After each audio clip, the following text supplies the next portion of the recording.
Engineer Rashid ने किसी sentiment को तो छुआ था ना सर, क्या था वो? सबसे बड़ा सेंटिमेंट है आजादी, हिंदुस्तान से आजादी, उनका ये सेंटिमेंट है। क्या अनंतनाग से महबूबा मुफ्ती जी का हारना, क्या बारामूला से 2 लाख वोट से इंजीनियर रशीद एक निर्दलीय उम्मीदवार से उमर साहब का हारना, फैमिली डिनास्टिक पॉलिटिक्स पर जम्मू कश्मीर का उसके खिलाफ वर्डिक्ट है? इनकी जमात में कितने हैं जो बापू की वजह से आए हुए हैं? 814 पे क्या किया? ये लोग तो थे, क्या किया इन्होंने? 3 आतंकवादियों को छोड़ दिया और उसका नतीजा आप देख रहे हैं जो आतंकवाद हो रहा है।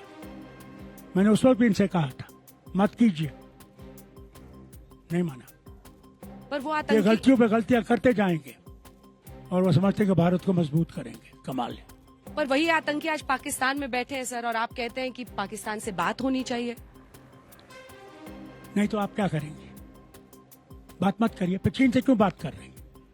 2000 कनाल तो उनके, हमारे माइल उनके पास जमीन है, उनसे बात क्यों कर रहे हैं? 20 दफा उनसे बात क्यों कर रहे हैं? तब वाजपेयी जी ने कहा कि ठीक है हम इस पर डिस्कशन करेंगे। जेटली साहब को पहले लगाया, 2 साल उनने खाए इसको देखते देखते। फिर आए पंत साहब, हाँ। उनने भी इस पे किया, रोज कहते रहे हमें, लेकिन टर्न डाउन कर दिया फाइनल। ठीक है कोई परवाह नहीं, जिंदगी बहुत लंबी है। भारत भी आजाद एक दिन में नहीं हुआ, ये भी मिल जाएगा एक दिन। अब 2024 के लोकसभा चुनाव और विधानसभा तक आते हैं, क्या आप ये नहीं मानते हैं कि जम्मू कश्मीर की जनता ने, फारूक साहब, दोनों जो परिवार थे, जो परिवारवादी पॉलिटिक्स का आरोप लगता है बार बार कि पहले आपके पिता थे शेख अब्दुल्ला, उसके बाद आप, उसके बाद से उमर अब्दुल्ला, वहां पर महबूबा मुफ्ती उनके पिता, अब इल्तिजा उनकी बेटी आ रही है, क्या अनंतनाग से महबूबा मुफ्ती जी का हारना, क्या बारामूला से 2 लाख वोट से इंजीनियर रशीद एक निर्दलीय उम्मीदवार से उमर साहब का हारना, फैमिली डिनास्टिक पॉलिटिक्स पर जम्मू कश्मीर का उसके खिलाफ वर्डिक्ट है? इनकी जमात में कितने हैं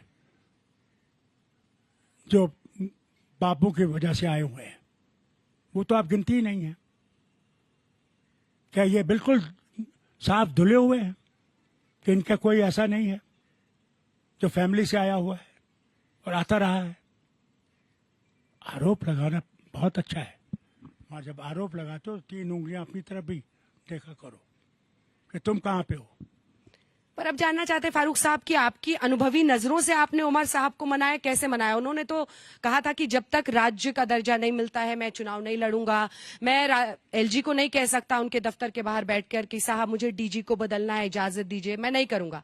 अब वो 2 सीट से चुनावी मैदान में उतरे हैं, आपने कहा था आप चुनाव लड़ेंगे। मुझे ये बताइए जी, ये सवाल आप उमर से कीजिए, मैं उसका बाप जरूर हूं,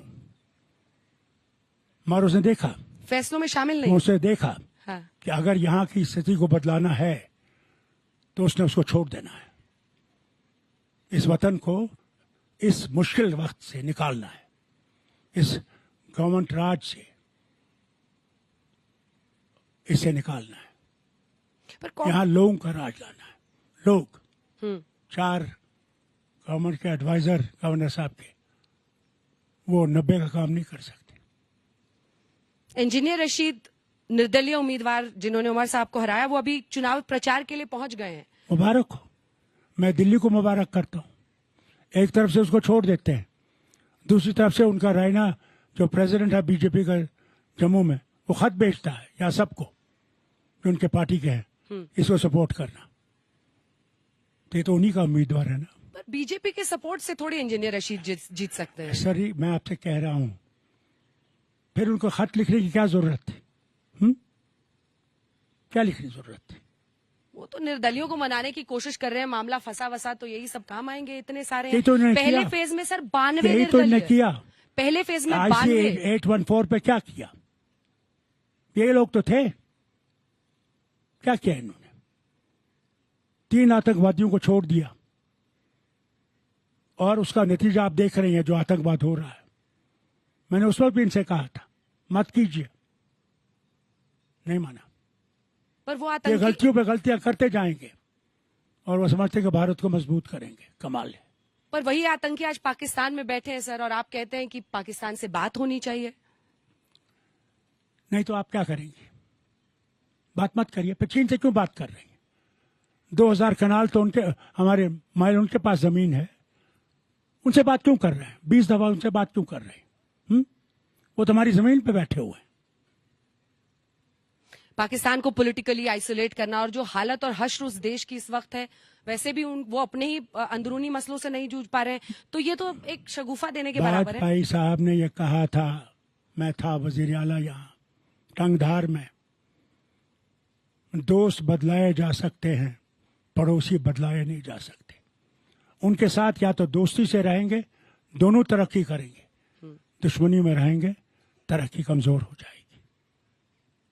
ये इनके लीडर की बात थी। दोस्ती होनी चाहिए। कैसे आप दुश्मनी कर लीजिए, मुझे क्या है? मैं तो उसमें वो तो करने वाले हैं, दिल्ली में बैठे हुए हैं, करे वो तो चल तो ही करते रहे।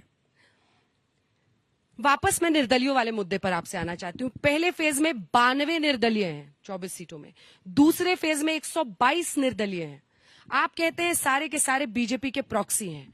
यहाँ के लोग कह रहे हैं कि अब आम कश्मीरी भी चुनावी मैदान में उतरकर भागीदारी करना चाहता है। इंजीनियर रशीद ने किसी सेंटिमेंट को तो छुआ था ना सर, क्या था वो? सबसे बड़ा सेंटिमेंट है आजादी, हिंदुस्तान से आजादी, उनका ये सेंटिमेंट है। कबूल कर लीजिए, कबूल कर लीजिए। वो तो नया कश्मीर, वो तो प्लेबसाइट होना चाहिए सर, वो कह रहे थे।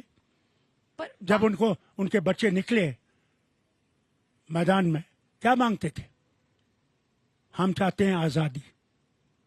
उस वक्त आपको नहीं दिखा, दे दीजिए आजादी। पर अभी तो जेल से बाहर आने के बाद आवाज बदली हुई थी। वो कह रहे हैं हम नया कश्मीर का जो प्रोपेगेंडा मोदी सरकार चला रही है, हम उसके खिलाफ मैदान में लड़ रहे हैं। रायशुमारी और आजाद कश्मीर की बात हमने आपके मुंह से सुनी, उनके मुंह से तो नहीं सुनी है। अभी नहीं, अब सुनेंगे आप, धैर्य, अभी इंतजार कीजिए।